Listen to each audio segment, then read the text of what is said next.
Hello viewers, मेरे channel study point में आपका स्वागत है। आज हम पढ़ेंगे पृथक्करण का आधार एवं पृथक्करण की विधियाँ।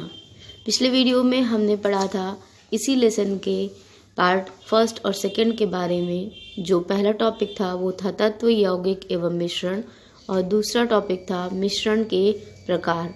उसी के अगले क्रम में हम पढ़ रहे हैं पृथक्करण का आधार एवं पृथक्करण की विधियाँ। तो चलिए शुरू करते हैं। मिश्रण से उनके अवयवों को पृथक करने की प्रक्रिया को पृथक्करण कहते हैं।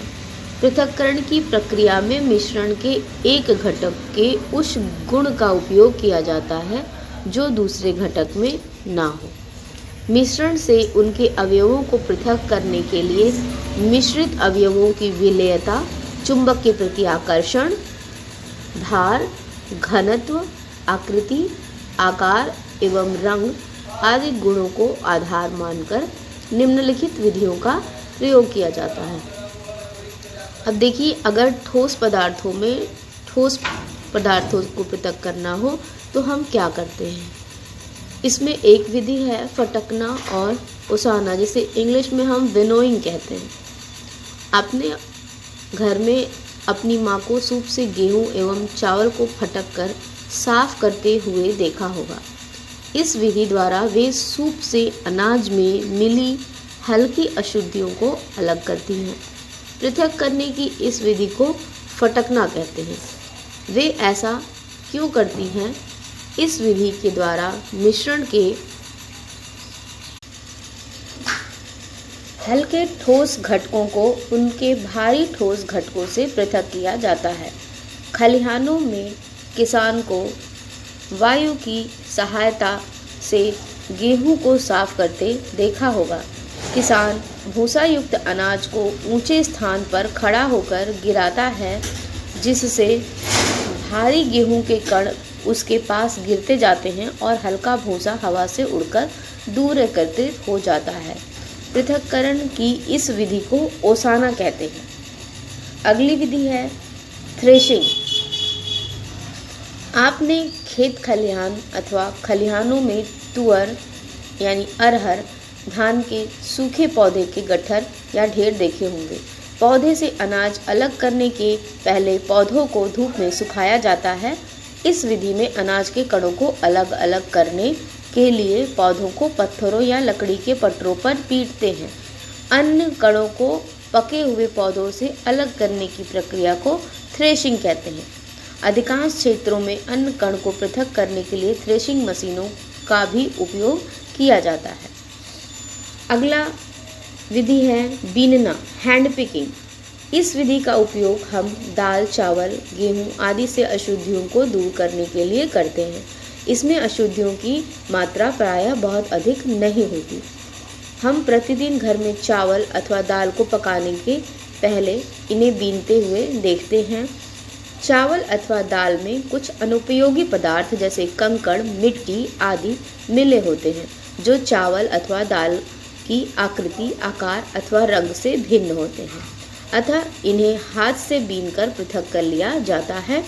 इस प्रक्रिया को बीनना कहते हैं। अगली विधि है चालना।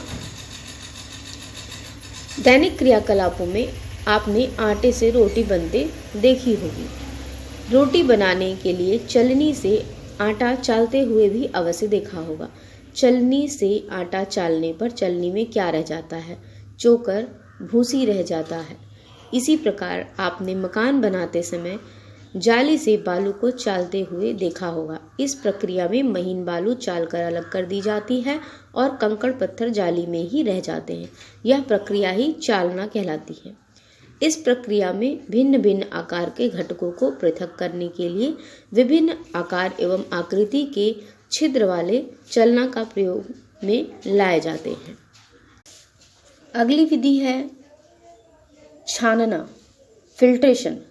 साधारणतः फलों तथा सब्जियों के रसों को पीने से पहले उनसे बीजों तथा ठोस गूदी को पृथक किया जाता है। इसके लिए छानने की विधि का प्रयोग करते हैं। घर में चाय को आपने अवश्य छाना होगा। द्रव में अघुलनशील पदार्थ के मिश्रण के घटकों को छानकर पृथक किया जा सकता है। आप चित्र में देखिए किस तरह से छानने की विधि को दिखाया गया है। छानना पत्र, इसे कहते हैं फिल्टर पेपर। छानना पत्र सोख्ता पत्र गोल आकार का कागज का बना होता है। इसमें अत्यंत छोटे छोटे छिद्र होते हैं। इससे हम छोटे कणों को द्रव से छानकर पृथक करते हैं। अब देखिए इसमें एक और क्रियाकलाप दिया हुआ है। इसमें हम देखते हैं कि क्या है। एक छानना पत्र लें, उसे तिकोनी आकृति में मोड़कर एक फनल में लगाएं। फनल के नीचे एक बीकर रख दें। अब एक दूसरे बीकर या गिलास में मिट्टी मिला हुआ गंदा पानी लेकर उसे धीरे धीरे फनल में डालें। हम देखते हैं कि साफ पानी फनल से निकलकर बीकर में एकत्र होता है। यह प्रक्रिया भी छानना ही कहलाती है। यहाँ मिश्रण में से सूक्ष्म आकार के अघुलनशील पदार्थ को पृथक करने के लिए सूक्ष्म छिद्रों वाला छन्ना कागज उपयोग किया गया। अतः छन्ने का चयन मिश्रण के कणों के आकार के अनुसार किया जाता है। अगली विधि को देखते हैं हम, सेंट्रीफ्यूगेशन। अपकेंद्रण क्या होता है? क्या आपने घरों में दही को मथनी से फेंटकर मक्खन और छाछ को पृथक करते अथवा डेयरी में दूध से मक्खन को पृथक करते देखा है? दूध में चिकनाई के हल्के कण निलंबित होते हैं। दूध को किसी बड़े बर्तन में लेकर मथनी द्वारा तीव्र गति से घुमाया जाता है, जिससे चिकनाई के हल्के कण भारी कणों से पृथक हो जाते हैं। इस प्रक्रम को अपकेंद्रण कहते हैं। दूध के भारी कण तली की ओर आ जाते हैं। हल्के कण यानी मक्खन बर्तन में ऊपर आ जाते हैं, जिन्हें पृथक कर लिया जाता है। दूध से मक्खन को अलग करने की दही से मक्खन को अलग करने की प्रक्रिया को हम अपकेंद्रण कहते हैं। अब देखिए अगली विधि है घुलनशील ठोस पदार्थों को द्रव से पृथक करना। घुलनशील ठोस पदार्थों को द्रव से पृथक करने के लिए वाष्पन विधि का उपयोग किया जाता है। पहला देखिए वाष्पन विधि क्या है। लगभग आधा मग पानी लेकर उसमें थोड़ा नमक घोलें। इस पानी को गर्म करिए। आप देखते हैं कि थोड़ी देर में बीकर का सारा पानी वाष्प बनकर उड़ जाता है और बीकर में नमक शेष रह जाता है। अगली विधि है ऊर्ध्वपातन। हम ऊनी कपड़ों की सुरक्षा के लिए उनमें सफ़ेद रंग की गोलियां नैफ्थलीन रखते हैं। कुछ महीनों के बाद गोली छोटी हो जाती है या गायब हो जाती है। ऐसा क्यों होता है? क्योंकि नैफ्थलीन सामान्य ताप पर वाष्पीकृत हो जाती है। आइए एक क्रियाकलाप देखते हैं। इस चित्र में देखिए ये ऊर्ध्वपातन की प्रक्रिया को दिखाता हुआ एक चित्र है। आइए देखते हैं। कांच की प्याली में कपूर और साधारण नमक का मिश्रण लें। अब एक कीप जिसमें फिल्टर पत्र लगा हो को इस चित्र की भांति, जैसा इस चित्र में दिखाया गया है, इस पर उलट कर रखें। कीप की पतली नली के सिरे पर थोड़ी भीगी रुई रखें। पानी से भीगी रुई कीप के बाहर भाग में लपेट दें। अब प्याली को चित्र की भांति रखकर तब तक गर्म करें जब तक मिश्रण से धुआं न उठने लगे। आप क्या देखते हैं? यह धुआं कीप के डंडे भाग तक पहुंचने पर फिर से ठोस कपूर में परिवर्तित हो जाता है। इस प्रकार कपूर मिश्रण से पृथक हो जाता है। इस प्रक्रिया को, जिसमें ठोस पदार्थ गर्म करने पर बिना द्रवित हुए ही सीधे वाष्प में बदल जाता है और ठंडा होने पर वाष्प सीधे ठोस पदार्थ में बदल जाते हैं, ऊर्ध्वपातन कहते हैं। जैसे आयोडीन, नौसादर और नैफ्थलीन को भी अन्य मिश्रणों से इसी विधि द्वारा पृथक किया जाता है। देखिए अगला टॉपिक क्या है कि अघुलनशील ठोस पदार्थों को द्रव से पृथक करना। इसमें पहली प्रक्रिया है तलछटीकरण और निथारना, सेडिमेंटेशन एंड डिकेंटेशन। इसमें भी एक एक्टिविटी दी हुई है, आप चित्र में देख सकते हैं निथारने की विधि को। एक बीकर या ग्लास में पानी लीजिए, उसमें थोड़ी बालू मिलाएं। अब इसे थोड़ी देर के लिए रखा रहने दें। हम देखते हैं कि बालू बीकर में नीचे बैठ जाती है और पानी ऊपर आ जाता है। अब एक छड़ के सहारे चित्र की भांति बीकर के पानी को दूसरे बीकर या गिलास में अलग कर लीजिए।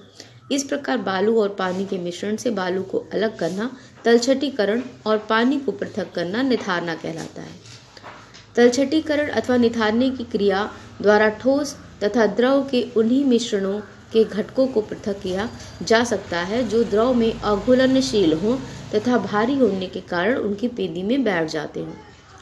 अविलेय ठोस पदार्थों के पेदी में बैठने को तलछटीकरण या अवसादन कहते हैं। आप चित्र में देख सकते हैं।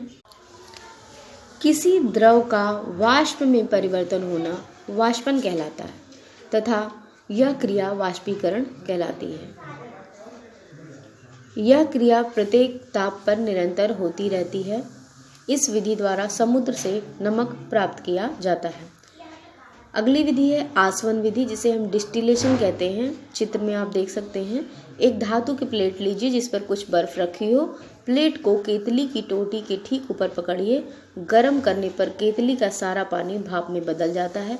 जब भाप बर्फ से ठंडी की गई प्लेट के संपर्क में आती है तो वह द्रव जल बन जाती है। यह द्रव बूंद बूंद बनकर बीकर में इकट्ठी हो जाती है। भाप के द्रव परिवर्तन होने की क्रिया को संघनन कहते हैं। द्रव से वाष्पन क्रिया द्वारा वाष्प बनता है और वाष्प से फिर संघनन क्रिया द्वारा द्रव बनता है। किसी विलयन से वाष्पीकरण और संघनन विधि द्वारा शुद्ध द्रव को प्राप्त करने की प्रक्रिया को आसवन कहते हैं। अगला टॉपिक है क्रिस्टलीकरण, क्रिस्टलाइजेशन। एक बीकर में आधे भाग से अधिक पानी भरें। इसमें फिटकरी को तब तक घोलते जाएं जब तक कि फिटकरी का घुलना बंद ना हो जाए। ऐसे विलयन को संतृप्त विलयन कहते हैं। इस घोल को गर्म करें। गर्म करने पर फिटकरी की जल में विलेयता बढ़ जाती है, अर्थात फिटकरी की कुछ और मात्रा जल में घुल जाती है। अब इस घोल को बिना हिलाए ठंडा करें। कुछ घंटों बाद फिटकरी के शुद्ध क्रिस्टल प्राप्त हो जाते हैं। इस प्रक्रिया को क्रिस्टलीकरण कहते हैं।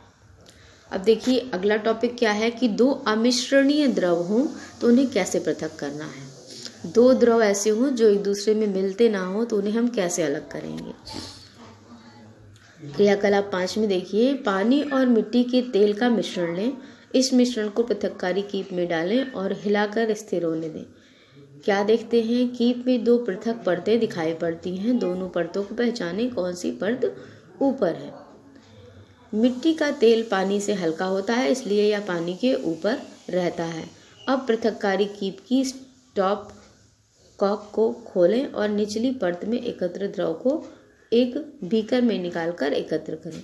एकत्र क्रिया द्रव पानी है, कीप में बचा द्रव मिट्टी का तेल है। आप देखेंगे कि केवल 1 या 2 बूंद पानी ही मिट्टी के तेल में शेष बचा रहता है, बाकी पानी मिट्टी के तेल से पृथक कर लिया जाता है। देखिए अगली विधि है चुंबकीय पृथक्करण विधि। एक प्लेट में लकड़ी का बुरादा, लोहे की कील, सुई लें। एक चुंबक को प्लेट के पास ले जाएं। आप क्या देखते हैं, चुंबक में लोहे की कील व सुई चिपक जाते हैं। इन्हें एक अलग प्लेट में एकत्रित कर लेते हैं। लकड़ी का बुरादा उसी प्लेट में रह जाता है। इस प्रकार लोहे की वस्तुएं पृथक कर ली जाती हैं। पृथक्करण की यह विधि चुंबकीय पृथक्करण कहलाती है। चुंबकीय पृथक्करण विधि द्वारा बड़े बड़े कारखानों में रद्दी मिश्रण से लोहे के अवयव को पृथक कर लेते हैं। अगला टॉपिक है देखिए क्रोमेटोग्राफी। क्रोमेटोग्राफी क्या होती है, प्रायः आपने अपने आसपास विभिन्न रंगों की वस्तुएं देखी होंगी, दिखाई देती हैं। हमें प्रतीत होता है कि जो रंग दिखाई दे रहा है वही उसका मूल रंग है। क्या आप जानते हैं कि स्याही का दिखाई देने वाला नीला रंग किन रंगों से मिलकर बना है। हम कैसे पता लगाएंगे कि नीला रंग कई रंगों से मिलकर बना है। हम क्रोमेटोग्राफी विधि द्वारा इसकी जानकारी कर सकते हैं। आइए देखते हैं। एक सफ़ेद खड़ी चौक लें। चौक के नीचे वाले हिस्से से थोड़ा ऊपर ड्रॉपर से बूंद बूंद स्याही डालकर चारों ओर एक लाइन बनाएं। एक प्लेट में थोड़ा पानी लेकर उसमें चौक का चौड़ा वाला हिस्सा रखें। ध्यान रखें जल स्तर स्याही लगी निशान के नीचे ही रहे। कुछ देर बाद निरीक्षण करें, क्या चौक जल सोख रहा है। क्या स्याही के रंग में कोई परिवर्तन दिखाई दे रहा है। क्या कई रंगों की पट्टियां चौक पर दिखाई दे रही हैं। चौक में नीली स्याही के अतिरिक्त और रंग कहाँ से आया। चौक के ऊपरी सतह तक जल के अवशोषण किए जाने के पूर्व ही चौक पानी के बाहर निकाल लें। आपने चौक के निचले सतह से ऊपरी सतह तक रंगों के पैटर्न में क्या अंतर देखा? अपनी अभ्यास पुस्तिका पर चौक पर दिखने वाले रंगों की पट्टियों का चित्र बनाएं।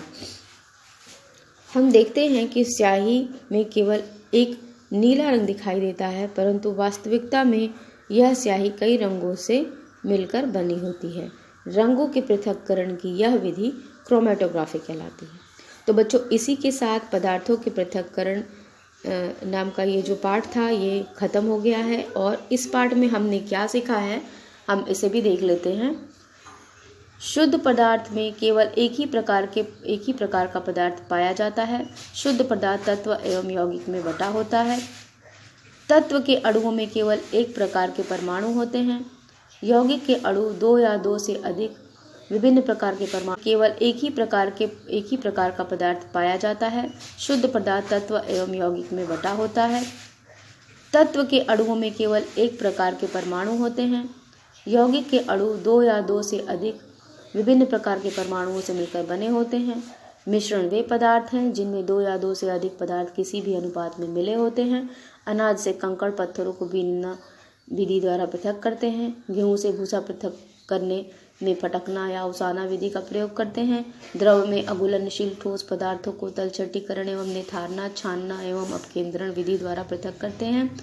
द्रव में घुलनशील ठोस पदार्थों को पृथक करने में वाष्पन, आसवन एवं क्रिस्टलीकरण विधि द्वारा पृथक करते हैं। दो अमिश्रणीय द्रवों को पृथक्कारी की द्वारा पृथक करते हैं। रंगों में पाए जाने वाले विभिन्न अवयवों को पृथक करने में क्रोमेटोग्राफी विधि का प्रयोग करते हैं। तो बच्चों, इसी के साथ ये पाठ समाप्त हो गया है और हम उम्मीद करते हैं आपको ये वीडियो ज़रूर पसंद आई होगी। ऐसे ही और भी जानकारी के लिए, अगले और पाठों के लिए आप हमारे चैनल को सब्सक्राइब करें, लाइक करें और शेयर करें। मिलते हैं अगले वीडियो में।